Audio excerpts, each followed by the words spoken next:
नमस्कार दोस्तों, हमारे इस चैनल बॉलीवुड सिनेमा बाप में आपका दिल से स्वागत है।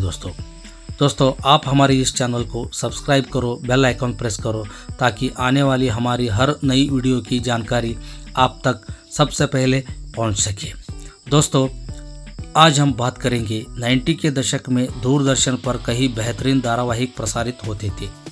इनमें चंद्रकांता शो का नाम नहीं लिया तो बहुत बड़ी नाइंसाफ़ी होगी। 90 का शायद ही कोई बच्चा रहा होगा जिसने चंद्रकांता शो ना देखा हो।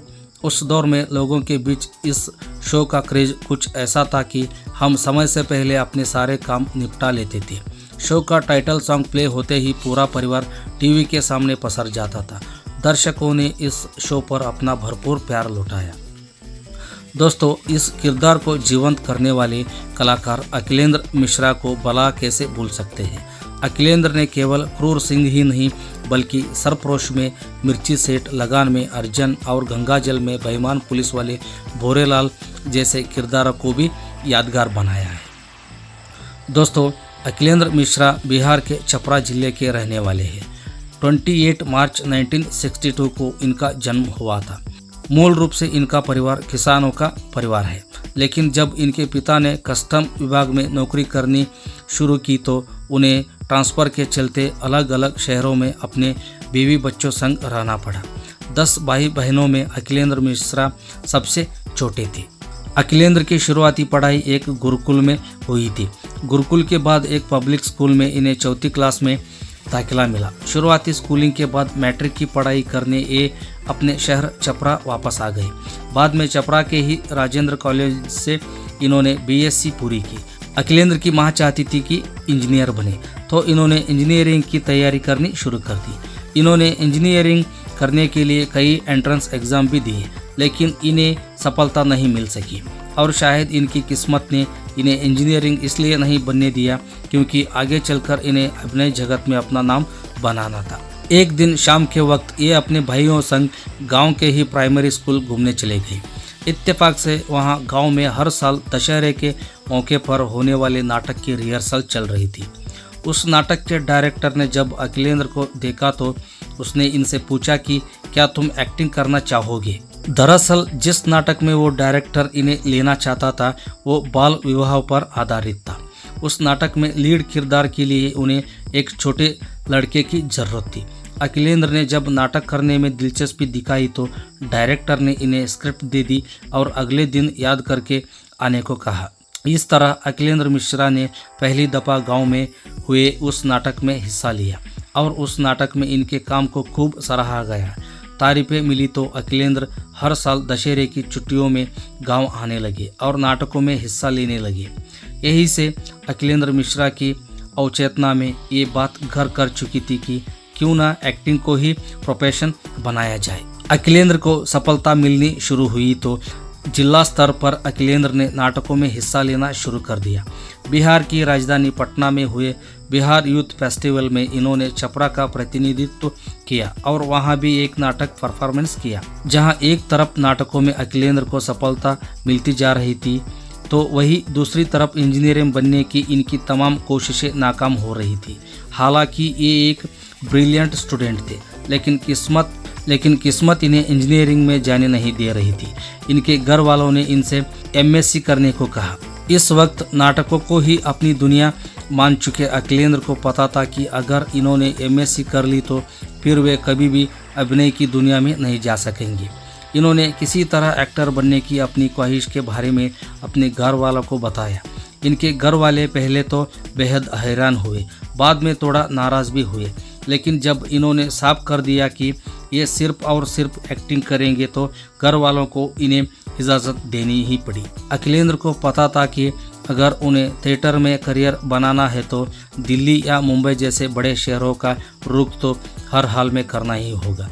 घर वालों से इजाज़त मिल चुकी थी, बस फिर क्या था।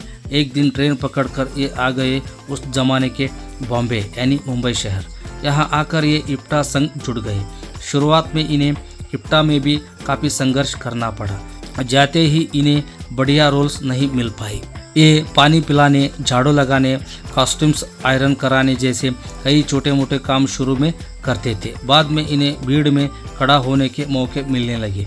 धीरे धीरे इनकी मेहनत रंग लाई और इन्हें 1 या 2 लाइनों के डायलॉग्स मिलने लगे और जब इन्होंने उन लाइनों को बढ़िया तरीके से बोलना शुरू कर दिया तो इन्हें नाटकों में बड़े और मजबूत रोल्स भी मिलने लगे। अखिलेंद्र की कड़ी मेहनत रंग लाई और मुंबई में थिएटर जगत में इनका नाम और इनका कद बढ़ने लगा।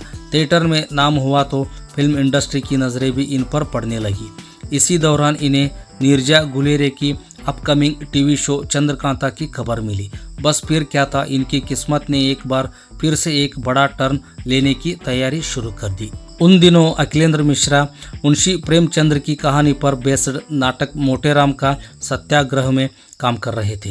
ये नाटक पृथ्वी थिएटर में चल रहा था। अखिलेंद्र को किसी ने बताया कि नीरजा गुलेरिया बॉम्बे में है और वो अपने नए शो के लिए एक्टर्स की तलाश में है। किसी तरह अखिलेंद्र को नीरजा गुलेरिया के असिस्टेंट का नंबर मिल गया। उससे बात करके अखिलेंद्र एक दिन नीरजा गुलेरिया से मिलने उनके ऑफिस पहुंचे। वहां जाकर ये हैरान रह गए। इनसे पहले ढेर सारे एक्टर्स वहां नीरजा गुलेरिया से मिलने के लिए मौजूद थे। बहरहाल अखिलेंद्र जब नीरजा गुलेरिया से मिले तो इनकी शख्सियत नीरजा को बेहद पसंद आई। वो इनके थिएटर बैकग्राउंड से बेहद इम्प्रेस थी। नीरजा ने अखिलेंद्र को विलन क्रूर सिंह का रोल ऑफर किया। कहानी के मुताबिक शो के 10-12 एपिसोड के बाद क्रूर सिंह की मौत हो जाएगी। अखिलेंद्र ने ये रोल स्वीकार कर लिया। हालांकि चंद्रकांता से पहले अखिलेंद्र कुछ टीवी शोज में काम भी कर चुके थे। चंद्रकांता की शूटिंग शुरू हुई और अखिलेंद्र ने पहले ही दिन नीरजा गुलेरिया के सामने एक ऐसी बात कह दी जिसे उनके सामने आमतौर पर कोई छोटा एक्टर कहने की हिम्मत भी नहीं कर सकता। पहले चंद्रकांता में क्रूर सिंह के किरदार का लुक एकदम अलग था। दिखने में वो क्रूर सिंह किसी राजकुमार जैसा ही था। अखिलेंद्र को क्रूर सिंह के किरदार का ऐसा लुक सही नहीं लग रहा था। वो नीरजा गुलेरिया के पास पहुंचे और उनसे बोले कि क्रूर सिंह का लुक बदलना बेहद ज़रूरी है। किरदार के मुताबिक लुक नहीं दिया गया तो मज़ा नहीं आएगा।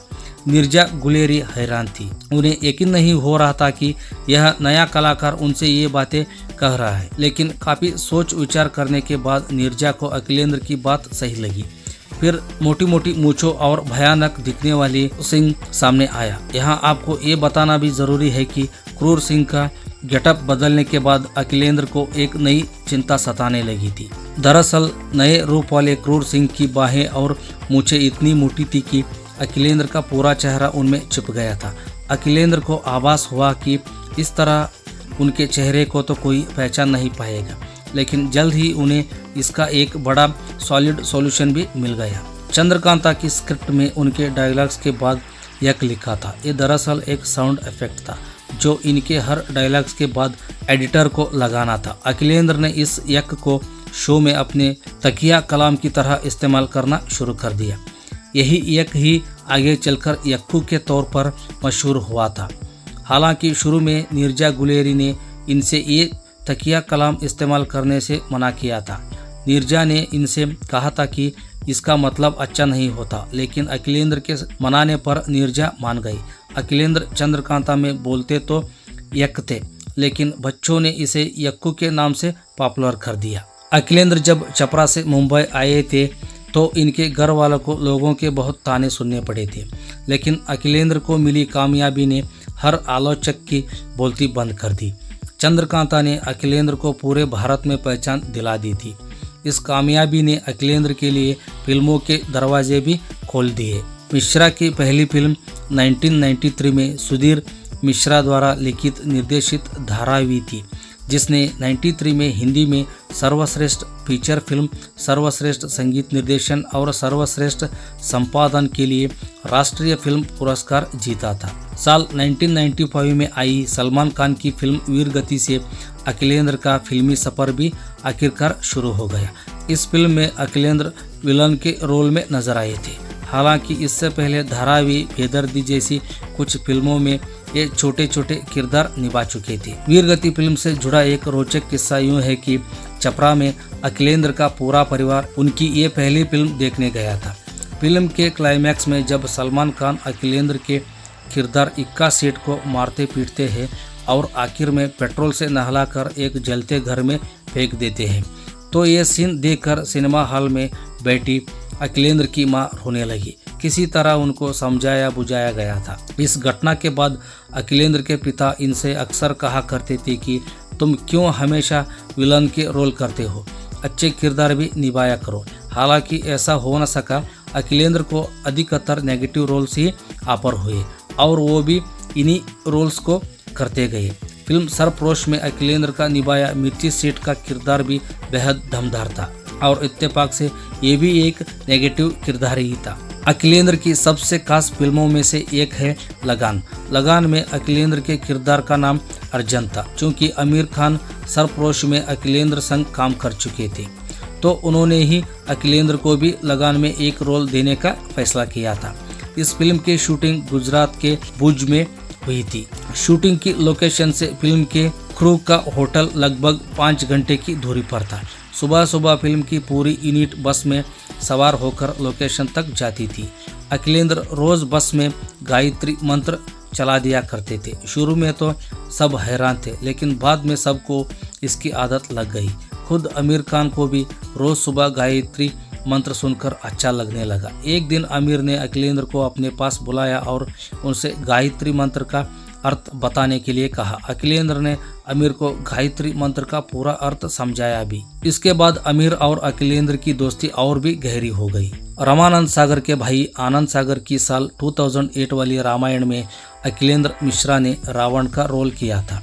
हालांकि शुरू में जब उन्हें रावण का एक किरदार ऑफर किया गया था तो उन्होंने इसे निभाने से साफ इनकार कर दिया था। दरअसल इससे पहले रामानंद सागर की रामायण में अरविंद त्रिवेदी ने रावण का किरदार निभाया था और अखिलेंद्र किसी भी हाल में अरविंद त्रिवेदी की परंपरा को चैलेंज नहीं करना चाहते थे। लेकिन आनंद सागर ने अखिलेंद्र से कहा कि एक बार आकर बात कर लो।